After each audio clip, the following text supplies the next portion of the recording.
Managing the kids and their devices across school holidays is kind of like going to war.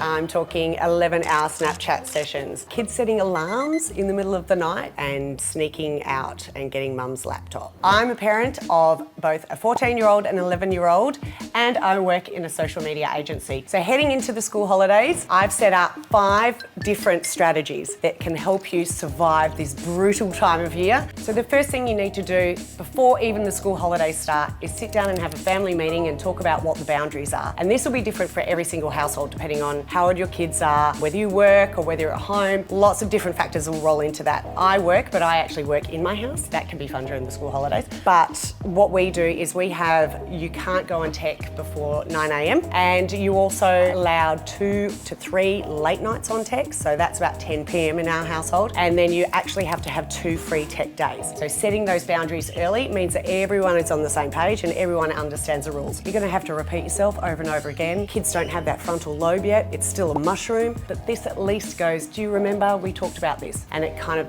snaps them back really easily. The second one I haven't had to use for a while, but it is earning the Wi-Fi passcode. So you can actually change your Wi-Fi password. Yes, it's a bit of a hassle, but what it can do is create that physical boundary so that they can't get on their devices even if they wanted to, which means you have to get all your basic jobs, getting dressed, having breakfast, brushing your teeth, making sure your room is clean and your bed is made. We have poo patrol because we have a dog, and we also you have to empty the dishwasher and take out the rubbish and recycling. Once those jobs are done, then they get the Wi-Fi password and they can go on their devices. This is different if kids have mobile phones, I guess, because they often have data. But if you have just iPads or even mobile phones with not very much data on them, this is a really great way to kind of really reinforce those rules in the morning. We don't have that anymore. The kids are old enough that they somewhat follow the rules, but that's a really good one when you have kids that are probably a little bit more sly in getting on their devices, particularly in the middle of the night. The third strategy we have in our house is the kids have to earn the minutes on their tech devices. So it's somewhat of an economy in the house. For example, washing the car might be 2 hours. Playing nicely on a board game with your brother could be an hour of tech minutes.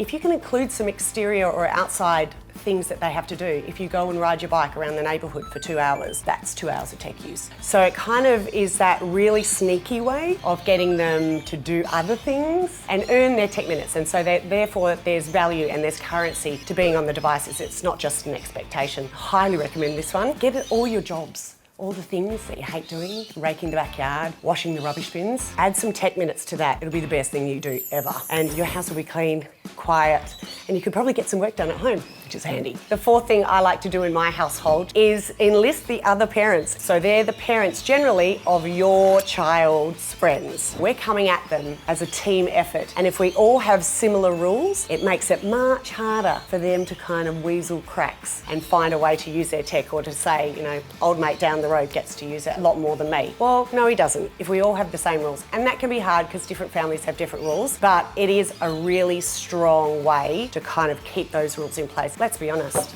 We're all parents. We hate how much they're on their devices during school holidays. So let's all rally behind each other and get this strategy going together. The fifth thing that I like to do, it's something that you've got to do at the start. It's actually setting the punishments. So if they happen to colour outside the lines, which they will, they're going to stretch the rules and see how far they can push them, or just forget that there is rules. So you're going to have punishments because 1, you have to follow through with them, and 2, you set them up right at the start with their help. Getting them to decide what their punishment is going to be will mean that they're more likely to stick to it, and also they're a lot more brutal. I just did an arrangement with my Max, who's 14, and he said that if he breaks any of the rules for the first 5 days of school holidays, he's banned for the rest of the school holidays. He's just given himself a 6-week punishment for 1 infringement. Do you see what I mean?